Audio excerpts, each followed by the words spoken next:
There we go. All right. So this is interesting. I've got both YouTube live stream going on, and I've got locals. So if you folks on YouTube don't already know, my primary group is on locals, and you can get there by going to thelastsymptom.locals.com and join us there. I do a lot more stuff on locals than I do on YouTube. Anyway, I'm sitting here trying to get ready for a backpacking trip, and I'm just going through my gear here. So I thought that this would be a great opportunity for me to not have to have anything particular to say, and at the same time be able to show off some of my gear and be able to test this setup with YouTube and locals live streaming simultaneously. Now here's the problem. I can't see what you guys are saying. If you guys are typing into the comments or whatever, that's something I'm going to have to see later. Now, you might hear some rain in the background. I can't tell you how happy I am for that rain. It is rain that I have been praying for about, I reckon 3-4 weeks. I mean, it's just been brutal here lately with the heat and humidity. So, very happy about that. I'm drinking some tequila, and I'm trying this tequila. It's called Hornitos Black Barrel. So they take it and then they age it in whiskey barrels. So that's what I'm having tonight. Anyway, let's take a look at this stuff. All right. So I have an upcoming backpacking trip planned for October 15th, I think. Originally, I was going to go on a bike ride with my buddies. And then I found out that we were going to go from Pittsburgh to Washington. Then we were going to get on a train and go from Washington back to Pittsburgh. And that train is requiring masks, requiring temperature checks, and all this invasive stuff that I am opposed to because I've been vaccinated and I just don't subscribe to allowing my personal freedoms to be given away like that. So I told the buddies, who both don't have a problem with it, by the way, I said, I'm not doing it. So whatever I owe you for the train cost and everything, I'll reimburse you, but I'm not doing that. So instead of taking that it was something like a 150-mile bike ride, I've decided to plan a backpacking trip instead for that time. So that's going to be in October. I got to decide what stuff here I'm taking. Now, let me show off some of this stuff. Let's go through the basics. I need a shelter, right? So here's a shelter that I have used. This is a TP type shelter. And basically, you stake down the corners, stick goes up the middle, you've got a shelter. And this thing, you can see it's not very big. This is a 4-man tent. Well, 4-man shelter. It's got no floor in it. Basically, it's just a TP thing. It goes over top of you. I've used this in all seasons, in all types of weather. It's solid. This, if nothing else, will be my go-to. There's another setup I've got. This one right here. So this is just one half of a tent. You can see. I'll tell you what. If you guys watched my backpacking trip that I did on the Western Trail back in the spring, this was the shelter I used. This is one half of the shelter that I used. This is the inner part of it. I have been looking all day long. I can't find the outside part of that. So it might come down to this. And this is a black diamond megalite. Let me show you the material this stuff is made out of. This is a sil nylon type material, and I mean it is thinner than paper. So check that out. I'm going to show it to the local folks first, since they're my preferred community. I mean, it's just as thin as paper, but it pitches as a 4-man shelter. And like I said, I just used this in all kind. Oh, I got to show you folks there on YouTube as well. So there you go. It's thin as paper. Stuff's very light. A lot of coverage. Just a great shelter. So that may be what I end up taking. I don't typically take this into areas of Pennsylvania and the East Coast during rattlesnake season. So when rattlesnakes are out thick, I don't take this because it's got no floor, and there's like a space like that all around the outside of the tent. So anything that wants to get in for real doesn't have too much trouble doing so. So the basics: shelter, sleeping system. This is my sleeping pad. It's a climate air mattress. Food and cooking and water transport. This is my water transport. I just showed you guys this. My kettle and my skillet, and a little cook set, which I rarely use because I have a fire every night and I just cook on my fire. Oh, here's another option for a shelter. This is just a tarp, and this is not the kind of tarp that you would get like at Walmart or anything like that. This is a tarp that is light, compact, and it's not much thicker than that tent I just showed you. But the nice thing about a tarp is that you can pitch it in like 19 million different ways. So let's say that you get into camp and it's just been raining all day. You're not ready to go to bed yet. You want to spend some time around the fire, relax and whatever. You can pitch this thing as a shelter high and then just sit underneath of it, have your fire there and everything. And then drop it low for foul weather or when you want to go to bed. So I might be taking this too instead of that tent-like shelter. It was a Black Diamond Megalite. I bought this tent, I think I paid about $500 for this thing back in 2008. 2008. So $500,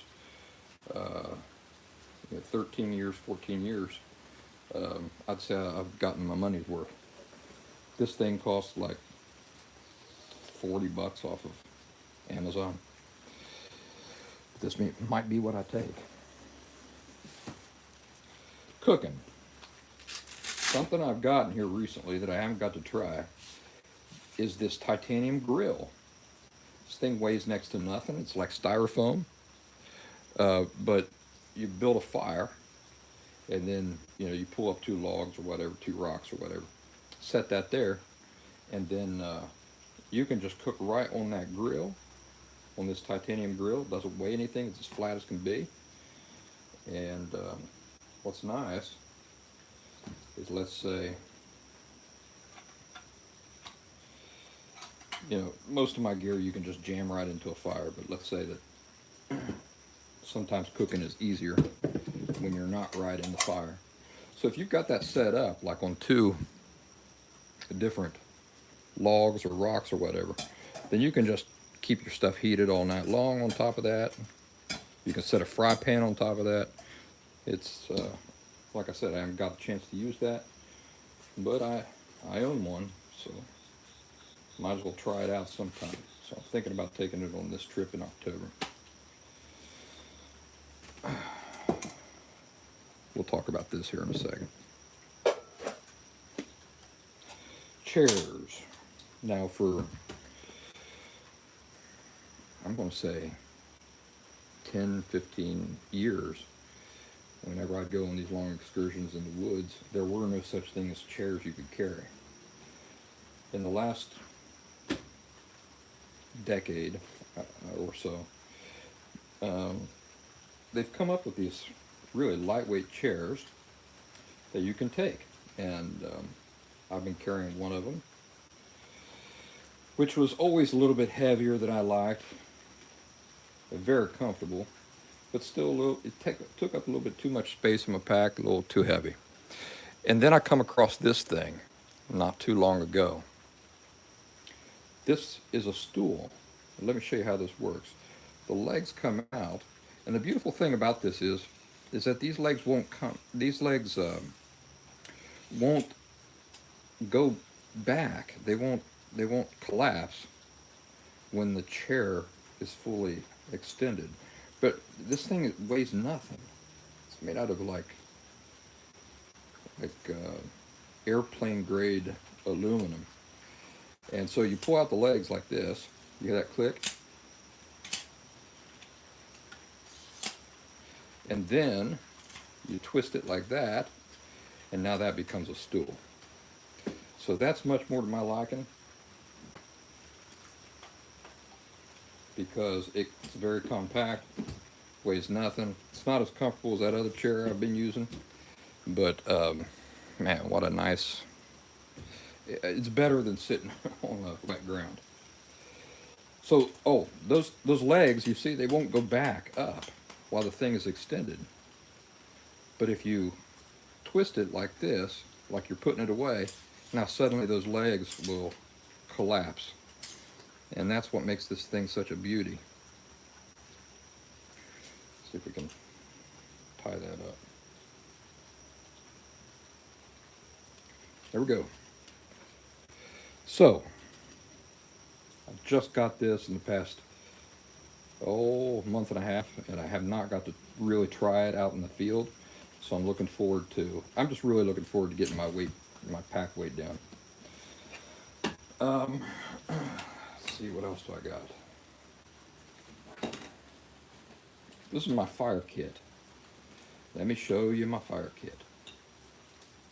What do I carry in a fire kit to make sure that I can have a fire no matter what the weather's doing,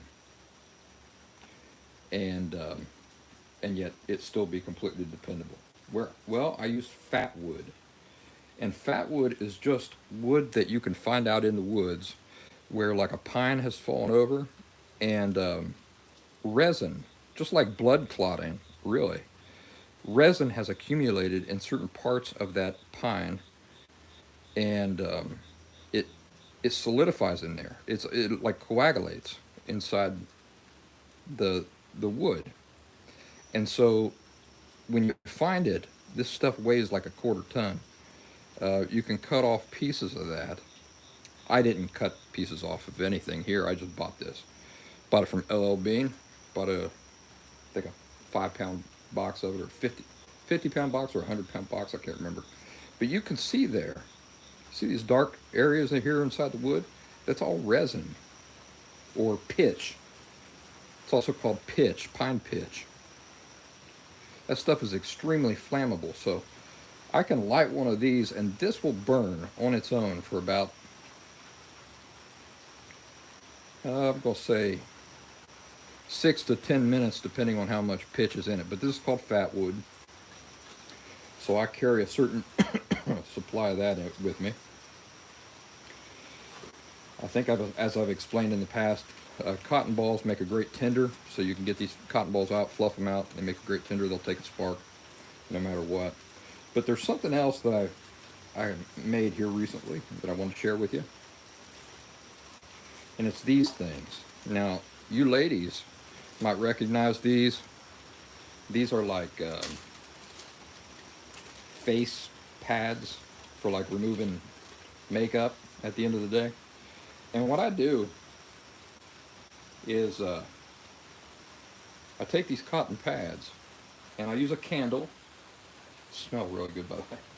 Man, they smell good. It smells like apple. And I just take them, and as I've got a candle burning, I'll take some needle nose pliers and just dip those into the melted wax. I pull them out, set them aside to dry, and now this is an amazing fire starter. I can fluff this cotton up, strike a spark. The spark will take the cotton, but when it gets to the wax here, that solidified wax, it'll just burn for like 10-15 minutes. So a couple of these, you can get a fire started even on a rainy night like tonight. And I keep those in my fire kit. So let's put that away.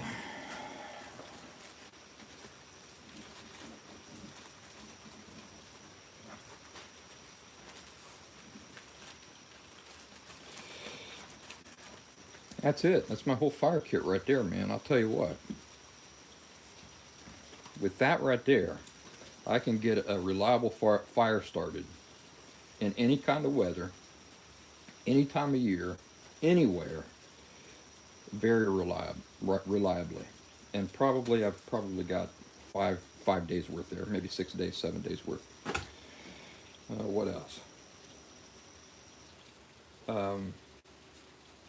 I already showed you my cook set. Oh, let's take a look at this. Here's my important tool, my most important tool when I'm in the woods. And this is my knife. Show that to you locals, folks. Show it here on YouTube. That is a Pathfinder knife school, or Pathfinder knife shop, PKS. Take a look at the spine of that thing.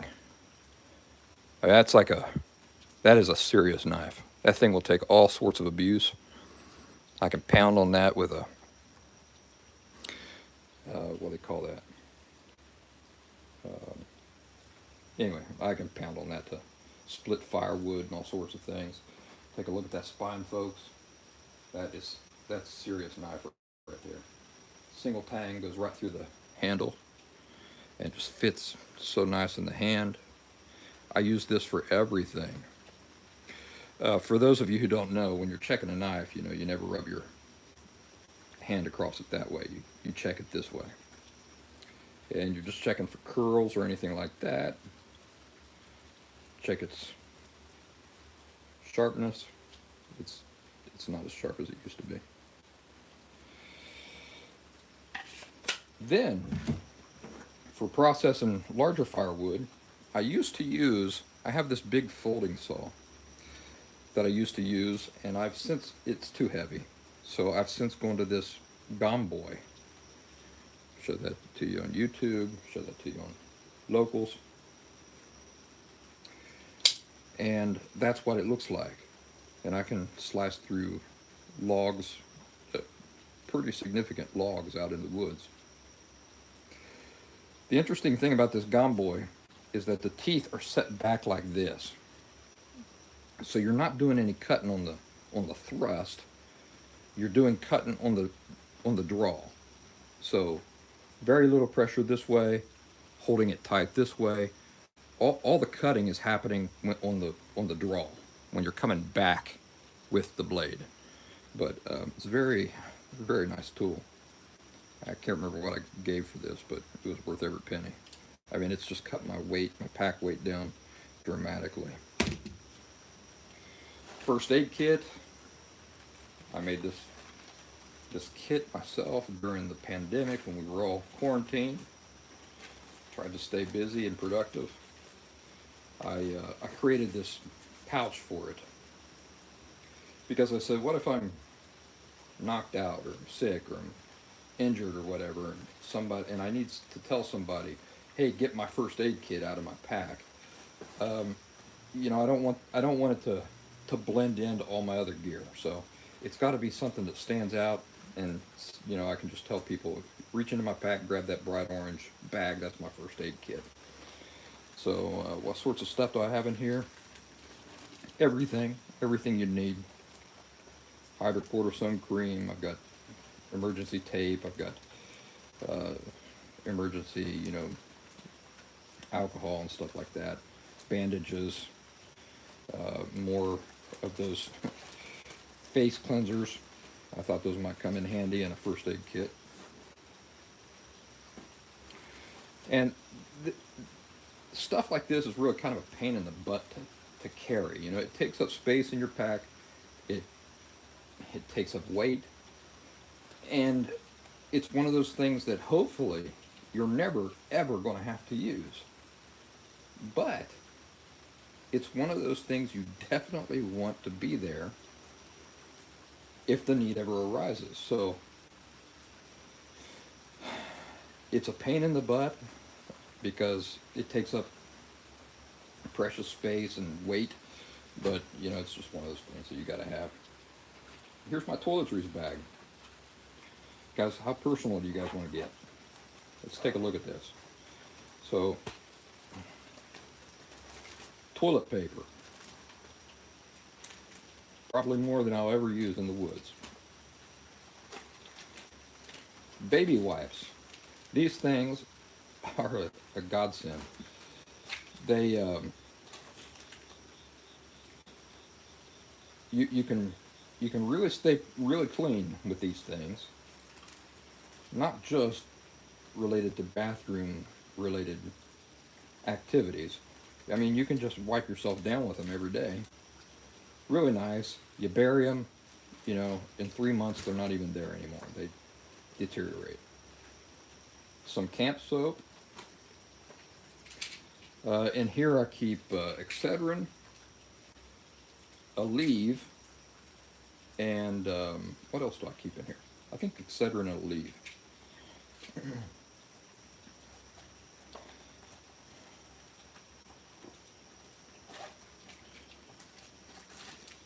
Diarrhea and antacid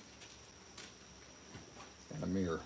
Now, the mirror is not just for vanity, but it allows you to signal if you're in an emergency situation, and that's nice. So anyway, I think I'm going to close this down. Of course, I need light. Oh, this is something new that I've added here recently.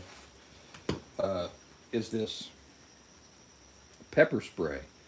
You know, you hear these nightmare stories about these psychopaths out in the woods, and I don't carry any guns or anything like that, so I saw this pepper spray the other day, and I decided to start carrying pepper spray. It would be good for coyotes. It would be good for, you know, any wild animal, but it would also be a nice protection against any psychopaths that you come across in the woods, which is very unlikely because where I go, I never run into any other people, let alone psychopaths. Flashlight. Stormproof matches with cotton. Tell you what, can't have enough cotton. And that's that. Oh, one other thing. Emergency radio. Let's listen to the, let's see if we can listen to the weather station. This is like the weather band.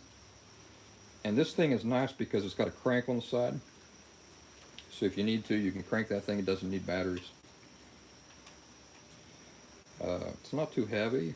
It's got a solar panel on the top. And I can take this out into the woods with me and listen to the, you know, because a lot of the places I go to, you're not getting the phone signal. You're so far out. But this radio will let you know what the weather's doing. Dry conditions and slightly cooler than normal temperatures move into the Ohio Valley Thursday into the start of the weekend. Now for the official National Weather Service forecast for the lower Scioto River Valley. Overnight, showers. Locally heavy rainfall possible late this evening. So there you go. Very happy for the rain right now. Anyway, thanks for letting me play around with some of my gear here, folks. And I'm going to check to see who stopped in, if you've had anything to say. And really, primarily, this was a test. I wanted to see how easily I could do a simultaneous locals live stream at the same time I'm doing a YouTube live stream. So we'll see how successful this has been. All right, you guys have a nice night. I'll talk to you real soon.